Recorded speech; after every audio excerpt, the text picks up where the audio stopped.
This huge pulley elevator and steam engine, this marked the golden age of the slag ravine. I think it was during this era that light railways were constructed in the valley. All right. Oh, this is a little far away. This is a model of a light railway running in the slag ravine. But actually, I don't think this is accurate. It shouldn't be wooden, but was altered by Hayao Miyazaki in order to make the visuals more exciting. This movie is said to take place in Wales, but back then there weren't enough trees to build bridges like this.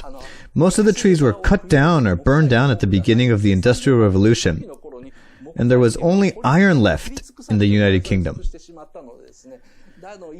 So was it called industrial heritage? The United Kingdom built the Iron Bridge and it became the world's first industrial heritage. The thing is, there wasn't any high-quality timber left in the UK, so they had no choice but to make iron bridges. But Miyazaki exercised his artistic license and drew the light railway on a wooden bridge to make it look cool.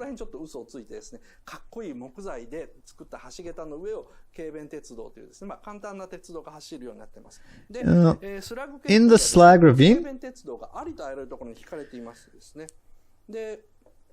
this light railway is laid everywhere. And like this diagram, these cardboard railways mimic the light railway. Right here is the station, and the light railway is running in all directions. How freely does it run? Let's see.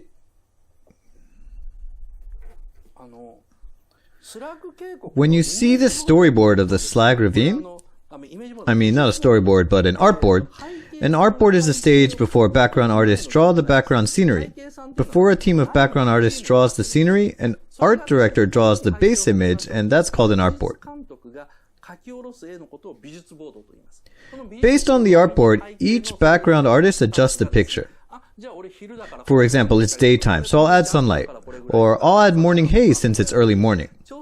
That's how animation backgrounds are based on artboards.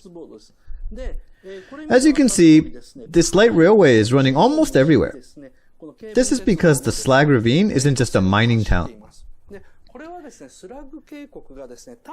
In addition to mining, they also handle all manufacturing operations, from smelting ore to processing it. That's why the railway runs throughout the entire town. There are steel cable facilities and workshops everywhere. So the town is surrounded by chimneys and railway tracks. It's an incredible structure made up of railway tracks. Well, the author of Keep Your Hands Off Eizoken would love the structure here. This slag ravine is actually a bit strange, can you tell? There is something missing.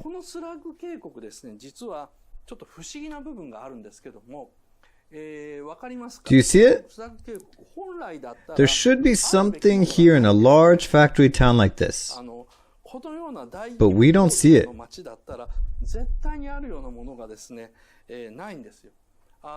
For example, in the famous scene where Pazu blows the trumpet at dawn in the slag ravine, his house has the best view of the slag ravine. As he plays the trumpet on top of the valley, the sun shines down onto the cliff of the slag ravine. It's quite a beautiful scene. But why does Pazu live in a place like this? Something should have been on top of this cliff originally. In order to figure out what's missing, we need to watch a TV animation that Hayao Miyazaki produced 2 years prior to releasing Laputa. That is, Sherlock Hound. In episode 11 titled The Sovereign Gold Coins, there is a valley just like the slag ravine. It's called Gilmore Valley.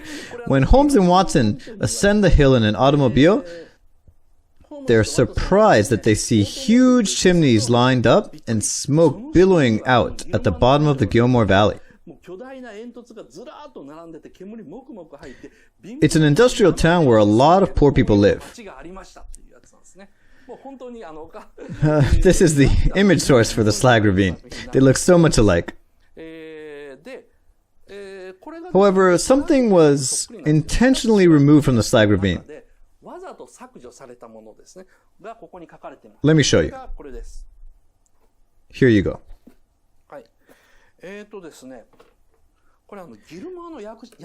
This is it. It's Gilmore's mansion. As the camera pans from the bottom of the valley, you see a poor neighborhood. And on the top of the valley lives a wealthy man named Mr. Gilmore, who owns Gilmore Valley. He has a splendid mansion, and we see a scene where his golden piggy bank is shining brightly.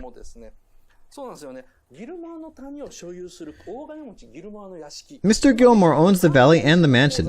Whether it's a coal mine or another type of mine, these all require large funds for maintenance and development. That's why Gilmore's shiny mansion overlooks the valley. However, there is no mansion at the top of the slag ravine.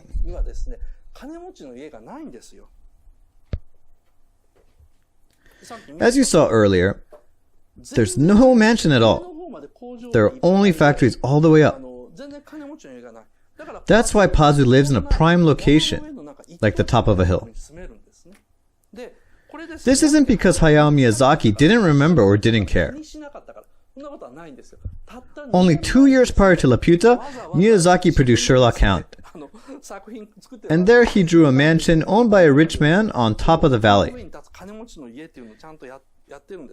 The reason he didn't draw the mansion in Laputa is because all the riches were gone 30 years later and the slag ravine's economy continued to collapse.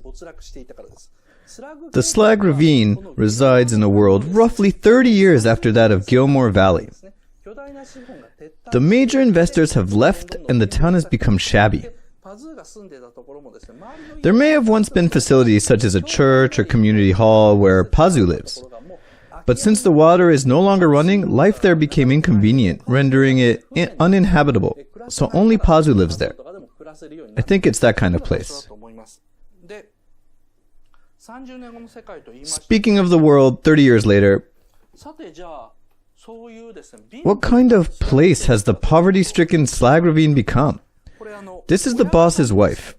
This is when the wife yells, "Run quickly!" She's quite well endowed, and she has large shoulders and a good physique too. Actually, Hayao Miyazaki explained in his art book called Art of Laputa that this wife is 20 years old. Someone also just commented, she's only 20 years old. That's right, she got married at the age of 15 and already has children.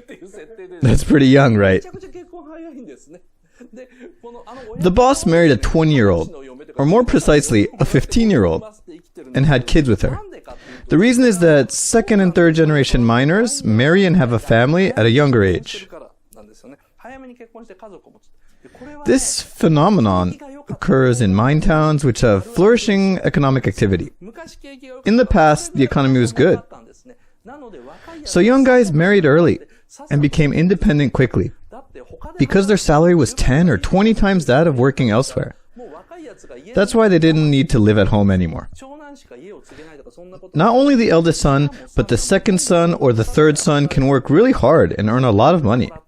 So they could marry and build their own houses. That's why there are a lot of houses in the slag ravine. It was still common practice to marry a young bride, since this custom from the economic boom period was passed down.